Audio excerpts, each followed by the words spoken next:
కావచ్చు, farm house investments కావచ్చు, plot investments, లేదంటే బిల్డింగ్స్, మ్యాట్లు, మిద్దులు కట్టడం.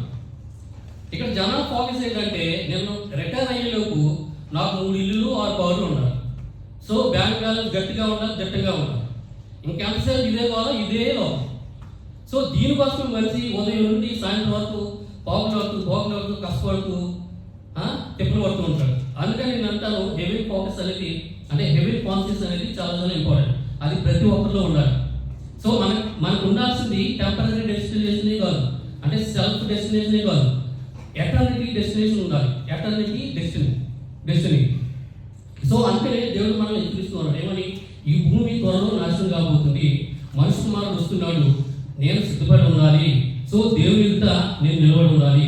మరి దేవుని లెక్క అప్పచెప్పే స్థితిలో నేను లేనేమో, నేను ఇంకా పాప క్షమాపణ పొందలేదేమో, నేను ఇంకా రక్షింపబడలేదు, మరి నేను ఇంకా దేవుని సంబంధికుడిగా మారలేదేమో, నేను ఇంకా దేవుని శత్రువుగానే ఉన్నానేమో, సో విరోధనే, అపవిత్రునే, మరి అపవిత్రాలనే అనే ఆలోచించే స్థితిలో ఎందుకు లేరంటే ఎంతసేపు ఈ యొక్క భూ సంబంధ విషయాలు మరి తలముట్లే ఉన్నారు.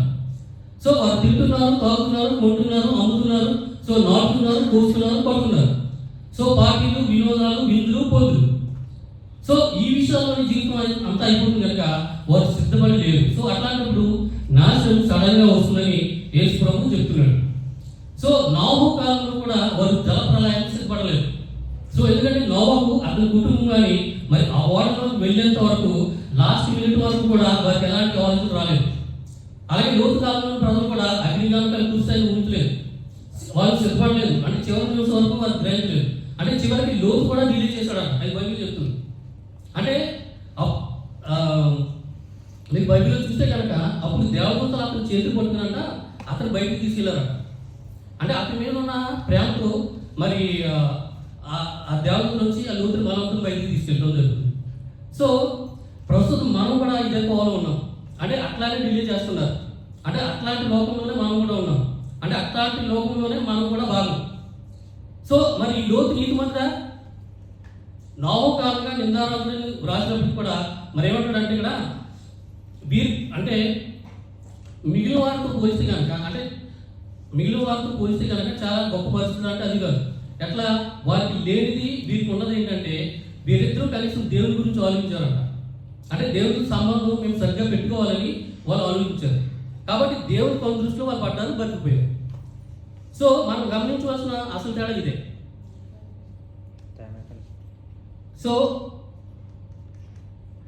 ఓకే, సో ఎట్లా వీరిద్దరిని దేవుడు రక్షించడం జరుగుతుంది. సో ఇదే ప్రకారం మనందరం కూడా మరి లోకంలో కలిసిపోకుండా, ఈ లోకంతో పాటు సర్వనాశనానికి గురిపోకుండా మనం కూడా నోవహులాగా మరి ఆయన కుటుంబంలాగా లోతులాగా దేవుని వైపున ఉండాలి.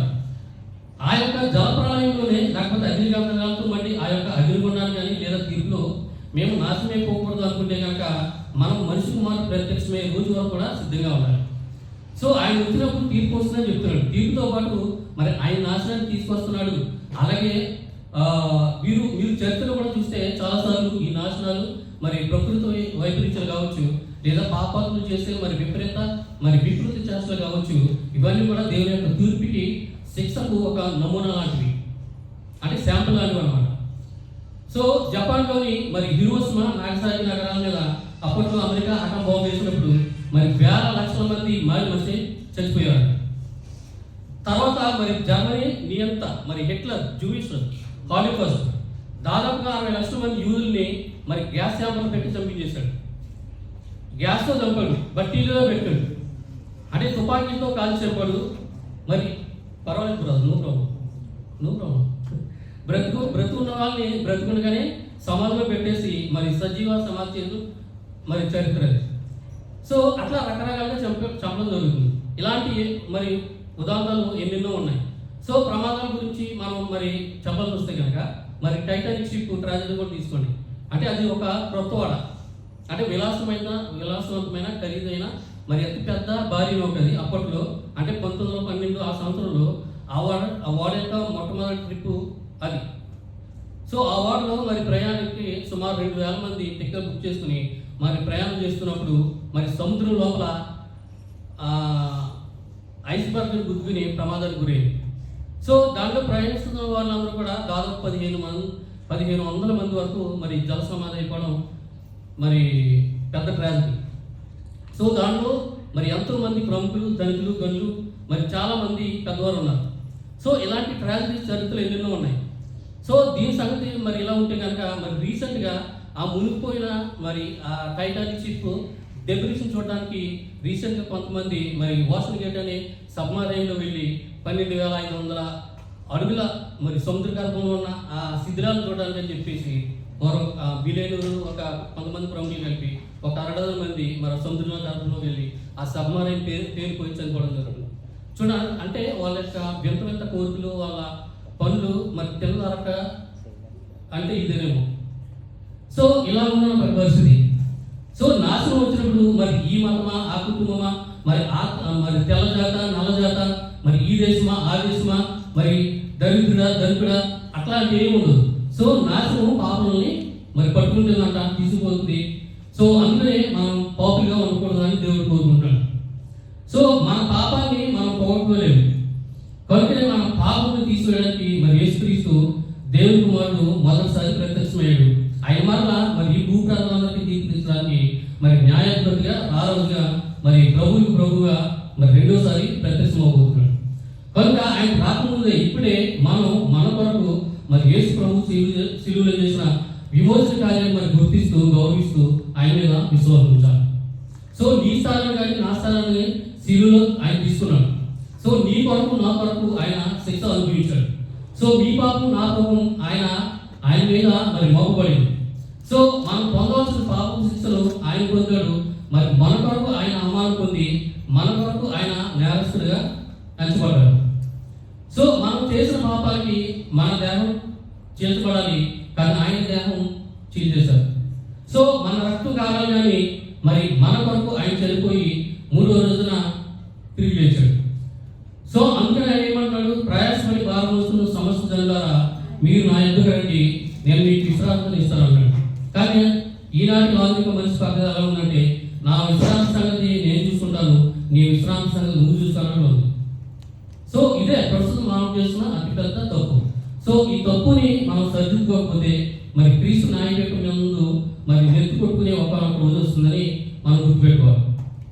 సో నేను మీ పాపాన్ని క్షమిస్తాను, నేను మీ ఆత్మను రక్షిస్తాను, మీరు దేవుని పిల్లలుగా మారడానికి అధికారం ఇస్తాను, నేను మీ జీవితానికి మరి మార్గదర్శిగా ఉంటాను, నేను మీకు ఒక మంచి కాపుగా ఉంటాను, మరి మంచి జీవితానికి తీసుకువెళ్తాను, ఇటు భూమి మీద పరలోకంలో మేము ఆశీర్వదిస్తాను అని నెత్తులో పాల్గొంటుంటే మరి మాట వినకపోతే అట్లా చెప్పాలి.